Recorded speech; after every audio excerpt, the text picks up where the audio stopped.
మీరు ఇచ్చినటువంటి హామీలు అమలు చేయకుండా 10 సంవత్సరాలు ఇష్టానుసారంగా గడీల పాలనను గల్లీ బిడ్డల మీద రుద్ది ఎంజాయ్ చేసింది మీరు.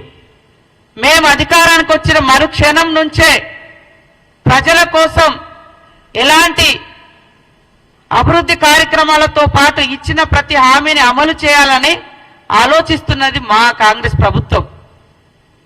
అదే కాకుండా ఆటోల విషయంలో ఇవాళ మహిళలకు ఒక ఆర్థిక స్వేచ్ఛను, ఆర్థిక స్వతంత్రతను, ఆర్థిక స్వావలంబనను కలిగించాలి.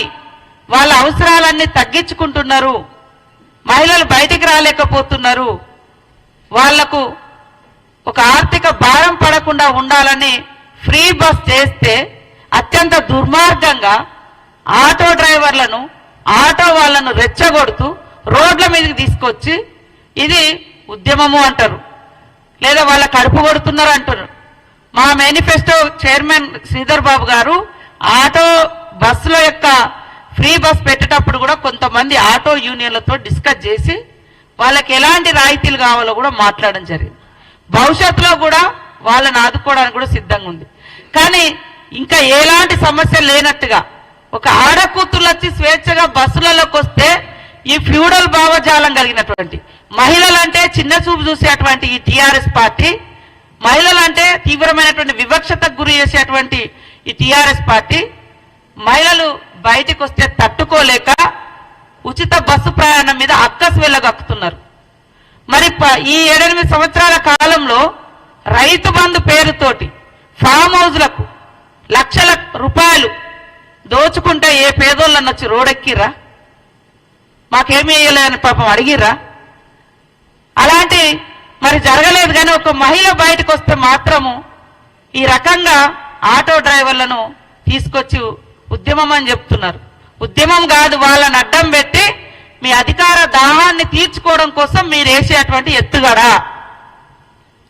కాబట్టి ఇవాళ టీఆర్ఎస్ పార్టీ 420 పార్టీ 10 సంవత్సరాలు ఇది అది అని తేడా లేకుండా అందిన కాడికంతా దోచుకొని ఆ దోచుకున్నదంతా బయటకు వస్తుంటే ఇవాళ దాన్ని తట్టుకోలేక ఇలాంటి దుష్ప్రచారాలకు ఒడిగడుతున్నారు. కాంగ్రెస్ పార్టీ ఇచ్చిన మాట కట్టుబడి ఉండే పార్టీ అని స్పష్టంగా చెప్తా ఉన్నాం. ఇవాళ వాళ్ళు పెట్టినటువంటి బడ్జెట్ చూస్తే బడ్జెట్ బారెడు, ఖర్చు శారెడు. మరి వచ్చినటువంటి నిధులను కూడా తమ ఇష్టానుసారంగా తమకు నచ్చిన పథకాల పేరుతోటి కమిషన్లు వచ్చేటువంటి వాటి కోసం లక్షల కోట్లు ఖర్చు పెట్టి ఇవాళ మేము శ్వేతపత్రం రిలీజ్ చేస్తే వాళ్ళట శ్వేతపత్రం అట. ఏడ కష్టపడ్డారు? ఎవరి త్యాగాల మీద వచ్చింది ఇది? తెలంగాణ బిడ్డల త్యాగాల మీద వస్తే, ఉద్యమాల మీద వస్తే ఉద్యమకారులను అణిచివేసిన చరిత్ర.